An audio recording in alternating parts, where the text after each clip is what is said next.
Hello friends, ఈరోజు మన special recipe hotel style upma pesarattu. ఈ వీడియో చూసారంటే యాజ్ ఇట్ ఈస్గా హోటల్లో చేసినట్టుగా మీరు చేసేస్తారు. ఇక్కడ నేను సర్వ్ చేస్తున్నాను ఉప్మా పెసరట్టుని పుట్నాల చట్నీతో, కారప్పొడితో, ఎక్స్ట్రా ఉప్మాతో, ఇంకా మా నానమ్మ స్టైల్ అల్లం చట్నీతో.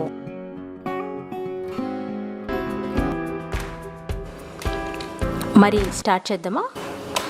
ముందుగా ఒక కొలత గ్లాస్ తీసుకొని అందులో నిండుగా పెసరపప్పు వేసుకోవాలి. ఇక్కడ నేను గుండ్లో తీసుకుంటున్నాను. పచ్చ పెసరపప్పు అనమాట, పెసలు అంటారు వీటిని. అవి వేసుకోవాలి. ఇక్కడ బద్దలు కూడా తీసుకోవచ్చు మీరు, తక్కువ ఉన్నది మాత్రమే తీసుకోవాలి. వాటిలో 1/8 వంతు అంటే చాలా తక్కువ అనమాట, చాలా తక్కువ 1/8 వంతు బియ్యం వేసుకోవాలి. వీటిని శుభ్రంగా కడిగి బాగా నానబెట్టుకోవాలి. వీటికి కొలత ఏముండదు, 5-6 గంటలు బాగా నానబెట్టుకోవాలి. చూసారు కదా, నానిన ఈ పెసరపప్పు బియ్యాన్ని మిక్సీలో కానీ గ్రైండర్లో కానీ వేసుకొని మనం నానబెట్టిన నీళ్లతోనే మెత్తగా రుబ్బుకోవాలి. అందులో 3 ఇంచుల అల్లం, 6-5 పచ్చిమిరపకాయలు వేసుకోవాలి. వీటితో పాటుగా చక్కగా గ్రైండ్ చేసుకోవాలి. ఇక్కడ నేను మిక్సీలో వేసాను, మీ దగ్గర గ్రైండర్ ఉంటే గ్రైండర్లో వేసుకొని బాగా గ్రైండ్ చేసుకోండి. అవసరమైతే మధ్య మధ్యలో కొంచెం నీళ్లు పోసుకుంటూ గ్రైండ్ చేసుకోవాలి. ఎక్కువ నీళ్ళు మాత్రం పోయకూడదు, కొంచెం కొంచెంగానే పోసుకోవాలి. చూసారా, పిండి ఈ విధంగా ఫ్లఫీగా ఉండాలన్నమాట. ఈ విధంగా చక్కగా రుబ్బుకొని పక్కన పెట్టుకోవాలి. ఎక్కువ నీళ్ళు అస్సలు పోయకూడదు, అలా అయితే పెసరట్టు రాదు. తగినంత ఉప్పు వేసుకొని బాగా కలుపుకొని పక్కన పెట్టుకోండి. ఈ వీడియోలో నేను 3 రకాల పెసరట్టులు చూపిస్తున్నాను. ఒక పెసరట్టు కోసం ఉల్లి మసాలా అనమాట ఇది. అందులో కొత్తిమీర, చిన్నగా కట్ చేసుకున్న ఒక పెద్ద ఉల్లిపాయ, పచ్చిమిరపకాయలు, అల్లం ముక్కలు వేసుకొని చక్కగా కలుపుకొని అందులో కొద్దిగా జీలకర్ర వేసుకొని పక్కన పెట్టుకోవాలి. ఇది ఉల్లిపాయ మసాలా మిశ్రమం.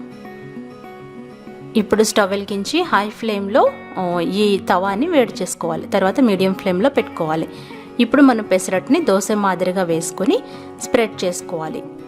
మరీ పల్చగా చేయకూడదు, దోశలాగా చేయకూడదు, కొద్దిగా మందంగా స్ప్రెడ్ చేసుకోవాలి. మీడియం ఫ్లేమ్లోనే పెసరట్టు కాల్చుకోవాలి.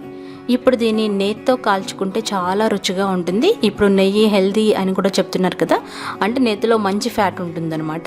సో 2-3 నిమిషాలు చక్కగా కాలి ఎప్పుడైతే అడుగున కలర్ మారుతుందో అన్నప్పుడు రెండో వైపు తిప్పుకొని మరలా కొద్దిగా నెయ్యి రాసుకొని 1-2 నిమిషాలు మరలా కాల్చుకోవాలి. ఈ పెసరట్లు నెయ్యితో కలిస్తే సూపర్గా ఉంటాయి. బాగా కాలిన తర్వాత ఫోల్డ్ చేసుకుని సర్వ్ చేసుకోండి. ఇది ప్లెయిన్ పెసరట్టు. ఇప్పుడు ఇంకో పెసరట్టు వేసుకుందాం. మామూలుగానే కొద్దిగా నీళ్లు చల్లి పెనాన్ని తుడిచేసేయాలి. అప్పుడు మనం కరెక్ట్ హీట్ ఇచ్చినట్టు అవుతాం అనమాట. మరొక పెసరట్టుని సేమ్ ఇందాకలాగే స్ప్రెడ్ చేసుకోవాలి. ఈ పెసరట్టు పిండి తడిగా ఉండగానే మనం కలిపి పెట్టుకున్న ఉల్లి మసాలాని వేసుకోవాలి.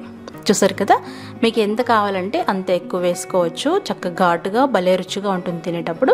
అట్ల కాడితో కొద్దిగా ప్రెస్ చేస్తే చక్కగా ఇవన్నీ అట్టులోకి వెళ్తాయి అన్నమాట. మనం తిరిగేసినప్పుడు విడిపోకుండా ఉంటాయి. నెయ్యి వేసుకుని చక్కగా కాల్చుకోవాలి. 1-2 నిమిషాలు బాగా కాలిన తర్వాత రెండో వైపు తిప్పి మరికొద్దిగా నెయ్యి వేసుకొని మరలా 1-2 నిమిషాలు బాగా కాల్చుకొని మరలా వెనక్కి తిప్పి ఇప్పుడు దీన్ని మనం ట్రయాంగిల్ షేప్లో కట్ చేసుకుందాం. మీకు నచ్చిన షేప్లో కట్ చేసుకోవచ్చు. పిల్లలకి ఇచ్చేటప్పుడు ఇలా వెరైటీ షేప్లో ట్రై చేసి ఇవ్వండి, వాళ్ళు చాలా బాగా ఇష్టంగా తింటారు. చూసారా పెసరట్టు ఎంత బాగుందో, మంచి కలర్ కూడా వచ్చింది కదా, చాలా బాగుంది. ఇక్కడ దీన్ని ఇంకొక ప్లేట్లోకి సర్వ్ చేయండి. ఈ ప్లెయిన్ పెసరట్టు ఇంకా ఈ ఉల్లి పెసరట్టు చట్నీలతో చాలా బాగుంటాయి అన్నమాట.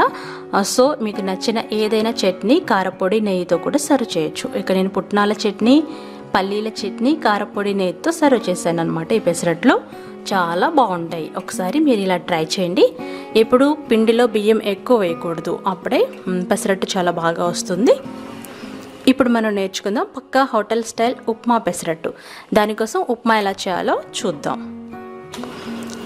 ఒక ప్యాన్ పొయ్యి మీద పెట్టి అందులో 2 టేబుల్ స్పూన్ల నెయ్యి వేసి కరిగించాలి. ఈలోపుగా 1 గ్లాసుడు ఉప్మా రవ్వ తీసుకోవాలి. జీడిపప్పుల్ని వేయించి పక్కన పెట్టుకోవాలి.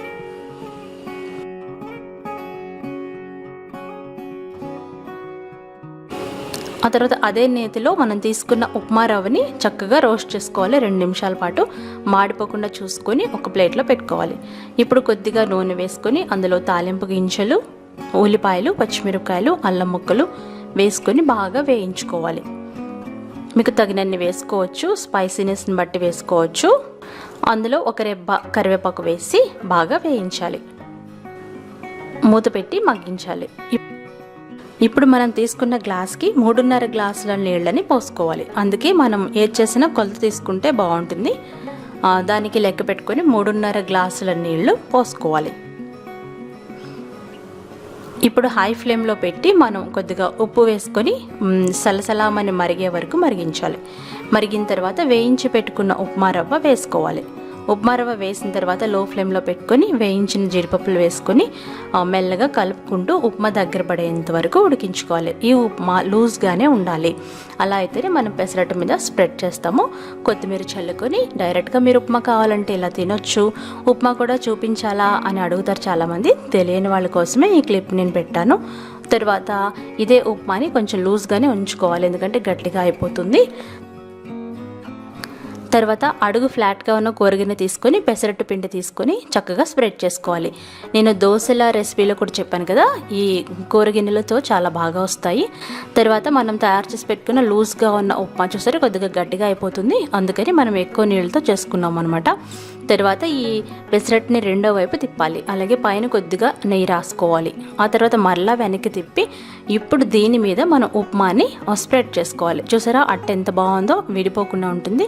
ఉప్మా లూజ్గా ఎందుకు కావాలో ఇప్పుడు అర్థమైందా? మనం స్ప్రెడ్ చేసినప్పుడు చక్కగా స్ప్రెడ్ అవుతుందన్నమాట. ఈ విధంగా గరిటెతో కొద్దిగా నొక్కుంటూ మీరు ఎంత పలుచగా చేయగలిగితే అంత పలుచగా అట్టు మొత్తానికి స్ప్రెడ్ చేయండి. అప్పుడే చాలా బాగుంటుంది. రోల్ చేయడానికి కూడా చాలా బాగా వస్తుంది. ఇలా స్ప్రెడ్ చేసి జాగ్రత్తగా మడిచి సర్వ్ చేసుకోవాలి. మీకు నచ్చినట్టుగా సర్వ్ చేసుకోవచ్చు. ఈ విధంగా 2 వైపులా మడిస్తే బాగుంటుంది. పెసరట్టు ఉప్మా అంటే ఉప్మా స్టఫింగ్ కనబడుతుంది అనమాట. అంతే, ఎంత రుచిగా ఉండే hotel style upma pesarattu ready అయిపోయింది. దీన్ని నా దగ్గర ఒక ప్లేట్ ఎప్పుడో కొన్నానమాట, అది వాడలేదు. అది వాడదామని హోటల్లో సర్వ్ చేసినట్టుగా సర్వ్ చేస్తున్నాను. ఎక్స్ట్రా ఉప్మా, పుట్నాల చట్నీ, కారప్పొడి, అందులో కొద్దిగా నెయ్యి కూడా వేసుకోవచ్చు. ఇంకా మా నాయనమ్మ నేర్పించిన అల్లం చట్నీ, ఇది కూడా త్వరలో వీడియో రాబోతుంది. ఇవన్నీ వేసి చక్కగా సర్వ్ చేశాను. ఈ వీడియో మీకు నచ్చిందా? నచ్చినట్లయితే లైక్ చేయండి, షేర్ చేయండి, కామెంట్ చేయండి. మీరు ట్రై చేసి ఫీడ్బ్యాక్ పంపించండి. అలాగే సబ్స్క్రైబ్ చేసుకోండి, బెల్ బటన్ని ఖచ్చితంగా ప్రెస్ చేయండి. అప్పుడే నోటిఫికేషన్స్ వస్తాయంట. మరికొన్ని నా ఇడ్లీ దోశ రెసిపీలు డిస్క్రిప్షన్ బాక్స్లో ఇస్తాను, మీరు కావాలంటే ఒకసారి చెక్ చేయండి. Bye bye.